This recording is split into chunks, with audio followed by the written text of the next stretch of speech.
Hello friends, welcome back to Say What Anime. Arthur की मुलाकात आखिरकार अपनी सेवियर से हो ही जाती है। ये है एक पेक्का।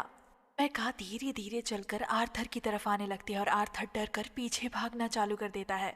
पेक्का बस आर्थर को हील करना चाहता था और इसके बाद वो ऐसा डायमेंशन क्रिएट करेगी जिसकी वजह से आर्थर वापस अपने घर पहुंच पाए। इसमें थोड़ा टाइम जरूर लगेगा, लेकिन तब तक आर्थर यहाँ पर पड़े हुए फल फूल खा सकता है। पेका की शक्ल सूरत तो काफी डरावनी थी, लेकिन असल में उसका दिल काफी साफ था। आर्थर उससे उसका नाम पूछता है। पेका बताती है उसका नाम है सिल्विया, और ये कहते ही आर्थर उससे और सवाल जवाब करने लगता है, जिसका जवाब सिल्विया काफी खुशी खुशी दे देती है। आर्थर पूछता है हम कहाँ हैं? सिल्विया बताती है कि हम फॉरेस्ट के क्लियरिंग जोन में हैं। कोई भी इस जोन के बारे में नहीं जानता है, क्योंकि मैं बरसों से इस जोन को प्रोटेक्ट करती हुई आ रही हूँ। आर्थर आगे पूछता है कि आप अकेली क्यों हो? वो बताती है कि मैं अकेली इसलिए हूँ क्योंकि मेरे साथ कोई रहना ही नहीं चाहता। उसके कई सारे दुश्मन हैं और आखिरी बार जब उसकी लड़ाई हुई थी उसे काफी गहरे घाव आए थे। आर्थर पूछता है कि आपने मेरी जान क्यों बचाई? सिल्विया बताती है कि सच बताऊं तो मुझे भी इस चीज का रीजन नहीं पता। शायद मैंने तुम्हारी जान इसलिए बचाई क्योंकि मुझे तुम्हारा सैक्रिफाइस काफी ब्रेव लगा, या शायद इसलिए बचाई क्योंकि मैं काफी ज्यादा अकेली भी हो चुकी हूँ। सिल्विया जवाब देते देते थक जाती है और अपनी वूंड्स हील करने चली जाती है ताकि वो आर्थर के लिए पोर्टल बना पाए। जाने से पहले सिल्विया आर्थर से बता देती है कि वो, उसके दोस्त और उसका परिवार सब सेफ है। उसे टेंशन लेने की कोई जरूरत नहीं है। धीरे धीरे उनकी दोस्ती और गहरी होती गई। जिस समय सिल्विया पोर्टल पर काम नहीं कर रही होती, उस टाइम आर्थर और वो यहाँ वहाँ जाकर फ्रूट ढूंढा करते थे, या खाली समय में सिर्फ बैठकर एक दूसरे से बातें किया करते थे। सिल्विया डेविल की तरह जरूर दिखती थी, पर वो काफी ज्यादा नर्म दिल थी। पर सिल्विया हर बार आर्थर को उसकी गलतियों के लिए डांटती जरूर थी, जिस तरह एक माँ अपने बच्चे को डांटती है। जैसे कि एक बार आर्थर बता रहा था कि कैसे वो बैंडिट से कितनी ज्यादा नफरत करता है और वो उनसे मिलते ही उन्हें मार डालेगा। सिल्विया ये सुनते ही आर्थर को मुक्का मार देती है और कहती है कि बैंडिट्स की मौत सही होगी, लेकिन तुम्हें किसी के लिए अपने दिल में नफरत लेकर नहीं चलना है। उनकी बातचीत के कुछ घंटे बीत गए, घंटे के बाद कुछ हफ्ते और हफ्तों के बाद कुछ महीने बीत गए। सिल्विया का घाव गहरा होते जा रहा था समय बीतने के साथ, पर वो आर्थर से कहती है उसे टेंशन लेने की कोई जरूरत नहीं है, ये काफी नॉर्मल चीज है। सिल्विया आर्थर से उसके कोर के बारे में पूछती है। वो कहती है कि नॉर्मली ह्यूमंस अपना कोर 12 या 13 साल की उम्र में ही डेवलप कर पाते हैं। तुमने इतनी जल्दी अपना कोर कैसे डेवलप कर लिया? आर्थर बताता है शायद इसीलिए क्योंकि मैं एक जीनियस हूँ। सिल्विया कहती है तुम्हें शायद अपने इस टैलेंट से कुछ सीखना चाहिए। तुम्हें अपना माना एब्जॉर्ब करना सीखना चाहिए जब तुम मूव कर रहे हो, जैसे कि लड़ाई करते समय। आर्थर कहता है कि मैं ऐसा कैसे कर सकता हूँ? सिल्विया बताती है कि ह्यूमंस माना यूज करने की टेक्निक बड़ी बेसिक तरीके से यूज करते हैं। वो ये माना यूज करने की तकनीक बड़ी आसानी से तो सीख जाते हैं, लेकिन उन्हें काफी समय लगता है इसे पहचानने में। इसीलिए वो समझ नहीं पाते हैं कि इसे अलग तरीके से कैसे यूज करना चाहिए। आर्थर अब प्रैक्टिस करना शुरू कर देता है। उसे लगता है कि इतना मुश्किल तो नहीं हो सकता, लेकिन उसे काफी मेहनत करनी पड़ती है माना मूव करते हुए यूज करने में। लेकिन आखिरकार आर्थर अपने मिशन में सफल ही हो जाता है। जैसे ही वो सिल्विया को अकम्पलिशमेंट के बारे में बताने जाता है, उसे सिल्विया जमीन पर गिरी हुई मिलती है, अपने खून से लथपथ। आर्थर भागकर सिल्विया को बचाने की कोशिश करता है। आर्थर को समझ नहीं आ रहा कि सिल्विया का घाव इतना गहरा कैसे होते जा रहा है। आर्थर जैसे ही दूसरी तरफ देखता है, उसे दिखता है कि उसका पोर्टल पूरी तरह बन चुका है। अब आर्थर को समझ आता है सिल्विया इस पोर्टल को बनाने के लिए खुद को सैक्रिफाइस कर रही थी धीरे धीरे। सिल्विया आर्थर को पकड़कर कहती है कि रोने की जरूरत नहीं है, हमारे पास अभी भी कुछ समय बचा हुआ है। हमें ये समय एक दूसरे के साथ खुशी खुशी बिताना चाहिए। आर्थर कहता है ऐसे कैसे हो सकता है, तुमने मेरे लिए अपनी जान दे दी। सिल्विया कहती है कि तुमने मुझ पर एहसान किया है, अब तुम्हारी वजह से मैं इस केव से जल्द ही आजाद हो सकती हूँ।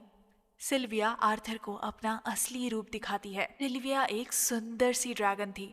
आर्थर को कुछ समझ ही नहीं आ रहा कि क्या बोलना चाहिए। सिल्विया कहती है हमारे पास बहुत कम समय है, मुझे अपना ट्रू फॉर्म यूज करके इस पोर्टल को पूरी तरह कंप्लीट करना होगा।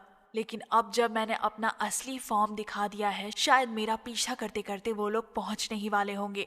आर्थर इन सब चीजों का मतलब ही नहीं समझ पाता। इतने में ही सिल्विया आर्थर को एक एग और एक फेदर देती है। वो फेदर आर्थर को उसका ऑरा छुपाने में मदद करेगा। इसके बाद वो आर्थर का चेस्ट टच करती है और धीरे से उसके हाथ पर कुछ मार्क्स दिखने लगते हैं। सिल्विया जाते जाते कहती है कि सारी चीजें अपने सही समय पर ही होंगी। पोर्टल पूरी तरह रेडी तो हो चुका है, लेकिन पोर्टल यूज करके आर्थर अपने घर नहीं पहुंच पाएगा, लेकिन वो ऐसी जगह जरूर पहुंच जाएगा जहां पर ह्यूमंस होंगे, जिनकी मदद से शायद वो अपने घर जा पाए।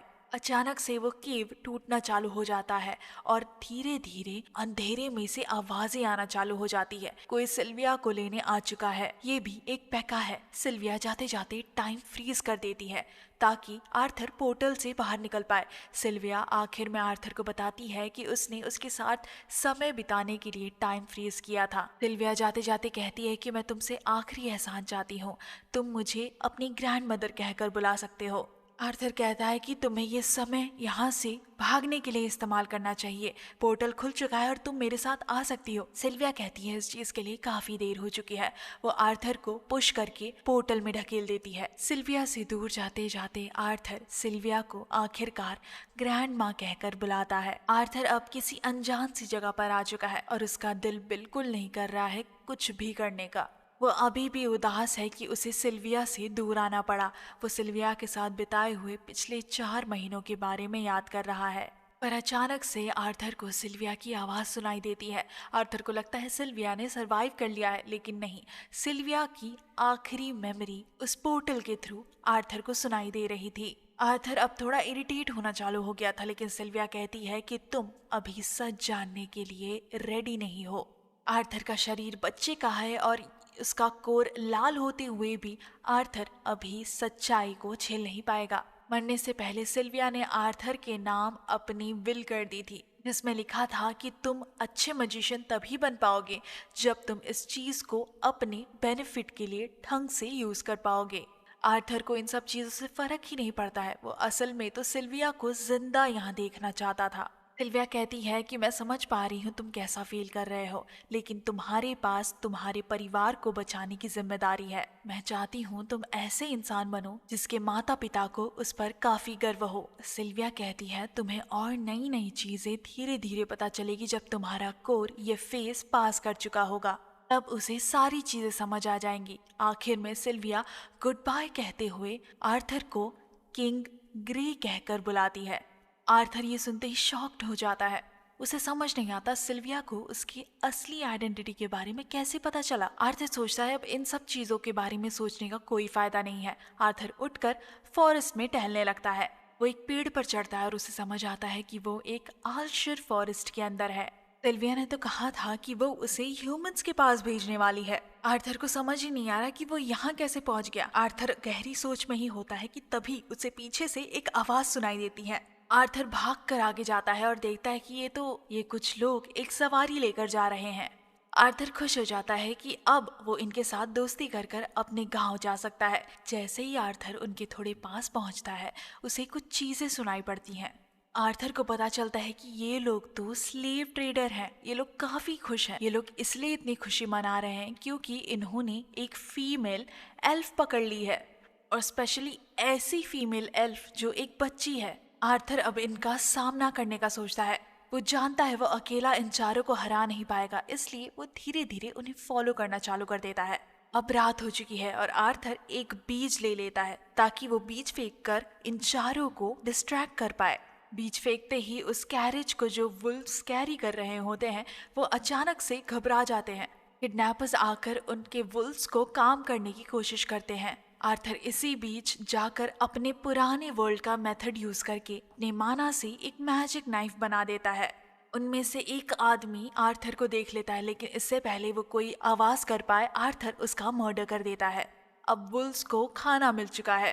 तीनों किडनैपर्स को शक हो जाता है कि ये चौथा किडनैपर इतनी देर क्यों लगा रहा है वापस आने में, इसलिए उनमें से एक और उठकर जाता है चौथे किडनैपर को ढूंढने। तीसरा किडनैपर डेड बॉडी देखकर घबरा जाता है, लेकिन आर्थर अंधेरे में से निकलकर इस तीसरे किडनैपर का भी मर्डर कर देता है। आर्थर सोचता है अब सिर्फ 2 बचे हैं और इन दोनों को मैं नींद में ही खत्म कर दूंगा, लेकिन अचानक से एल्फ चिल्लाना चालू कर देती है, जिसकी वजह से दोनों किडनैपर्स सतर्क हो जाते हैं। उनमें से एक आर्थर को देख लेता है और आर्थर की तरफ दौड़ता हुआ जाता है। आर्थर अब पावर जमा कर चुका है अपनी और वो दूसरे किडनैपर को आसानी से हरा देता है। दूसरा किडनैपर चीखना चालू कर देता है, जिसकी वजह से अगले किडनैपर को भी वार्निंग मिल जाती है। किडनैपर चिल्ला चिल्ला कर कहने लगता है कि ये बच्चा एक मैजिशियन है। दूसरा किडनैपर ये सुनकर घबराता नहीं है बल्कि खुश हो जाता है।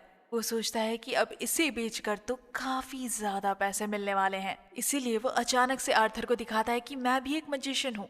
अगर तुम हर्ट होने से बचना चाहते हो तो तुम्हें अभी ही रुक जाना चाहिए। अचानक से वो आर्थर के पीछे आ जाता है, पर आर्थर उसका वार डॉज कर देता है। आर्थर चाकू फेंकता है बैस्टर्ड की तरफ, लेकिन बैस्टर्ड वो चाकू ऐसे कैच कर लेता है कि जैसे वो एक बॉल हो। बैस्टर्ड काफी पावरफुल है।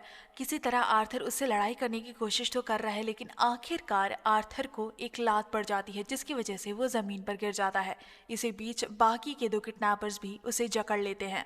बैस्टर्ड को लग रहा है कि अब उसे अपना कीमती हीरा मिल चुका है, लेकिन इसी बीच आर्थर सोचता है कि वो अपना माना कंडेंस करके एक ब्लेड बना सकता है।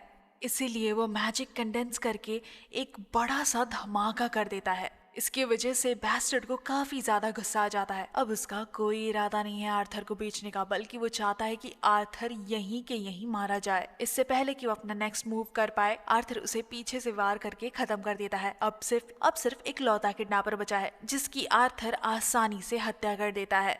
आखिरकार आर्थर आगे बढ़कर एल्फ को फ्री कर देता है। उसने एल्फ की आंखों पर पट्टी बांध रखी थी। वो नहीं चाहता था कि एक छोटी सी बच्ची इतना सारा खून खराबा देखे। एल्फ आर्थर का धन्यवाद करती है। आर्थर कहता है कि अब हमारे पीछे कोई नहीं है, अब हमें सीधा घर जाना चाहिए। यहीं खत्म होता है आज का एनीमे एक्सप्लेनेशन। मिलते हैं नेक्स्ट एपिसोड में, तब तक लाइक, कमेंट, शेयर, सब्सक्राइब करना ना भूलें।